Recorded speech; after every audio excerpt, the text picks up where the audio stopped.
अपने तो अपने होते हैं। अशोक हॉस्पिटल के एक वार्ड में माथा पकड़े बैठा था। उसकी गोद में 1 साल की बेटी सो रही थी। 3 साल का बेटा उसकी बाह पकड़े खड़ा था। पास में ही उसकी पत्नी बेड पर लेटी हुई थी। पत्नी को बीमार हुए 1 महीना हो गया था, मगर अभी भी वह गंभीर रूप से बीमार थी। पत्नी बीपी लो होने के कारण बेहोश हो गई थी। हॉस्पिटल लाने के 2 दिन बाद उसे होश आया था, मगर इतनी देर तक बीपी लो रहने के कारण हार्ट, फेफड़े, किडनी और अन्य अंगों का बुरा हाल हो गया था। इलाज चल रहा था मगर सुधार बहुत धीरे हो रहा था। वह 1 महीने से बीमार बीवी और 2 छोटे बच्चों को अकेला संभाल रहा था।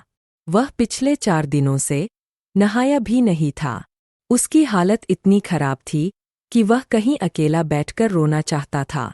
शुरू में कुछ यार दोस्त और मोहल्ले के कुछ लोग मिलने आए थे। उसके बाद तो लोगों ने फ़ोन उठाना भी बंद कर दिया था कि वह कहीं पैसे न मांग ले। शहर में वह ज़्यादा लोगों को जानता भी नहीं था, क्योंकि 3 साल पहले वह माँ बाप और भाई भाभियों से लड़कर इस शहर में आया था। तभी से बीवी बच्चों के साथ किराए के मकान में रह रहा था। घर में कोई बीमार पड़ता है तब सगे संबंधी और रिश्तेदार ही काम आते हैं। अशोक तो ससुराल वालों से भी लड़कर बैठा था। 2 रुपये कमाने क्या शुरू किए घमंड में अपनों से ही दूरी बना बैठा था।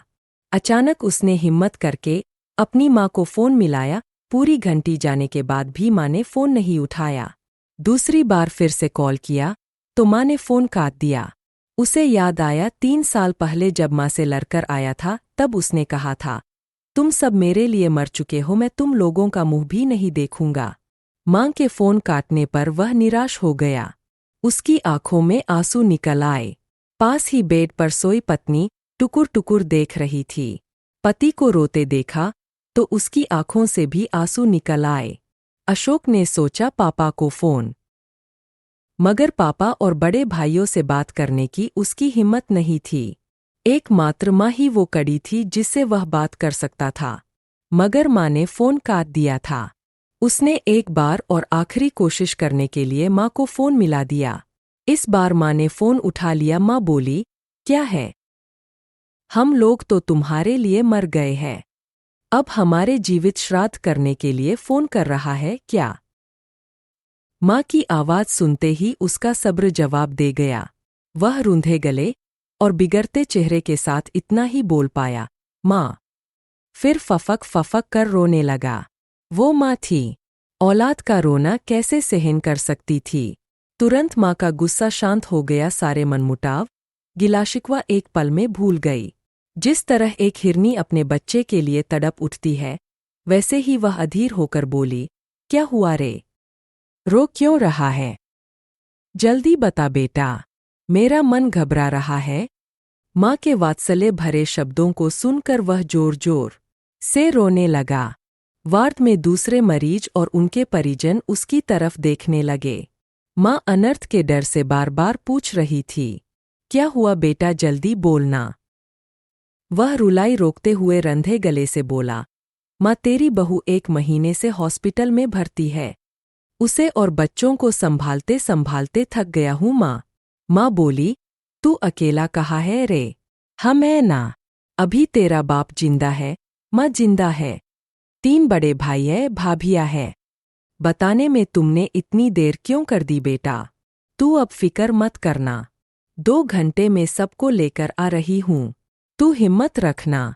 आज बरसों बाद उसे माँ के वचन अमृत तुल्य लगे।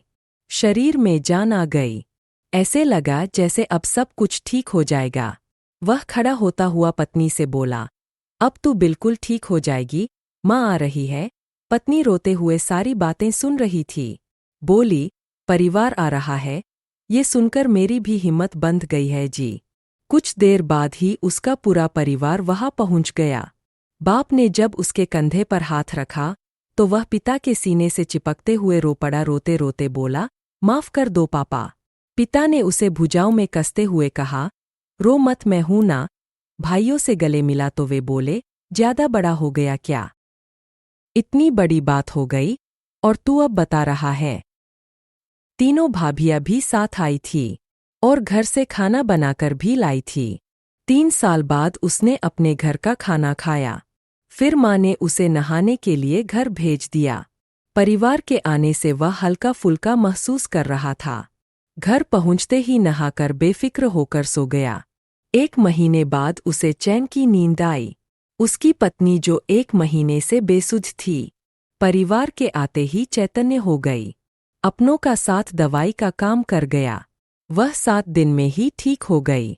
अशोक और उसकी पत्नी को समझ में आ गया कि परिवार के बिना कुछ भी नहीं है। इसलिए वे अपने परिवार के साथ ही गाँव लौट गए।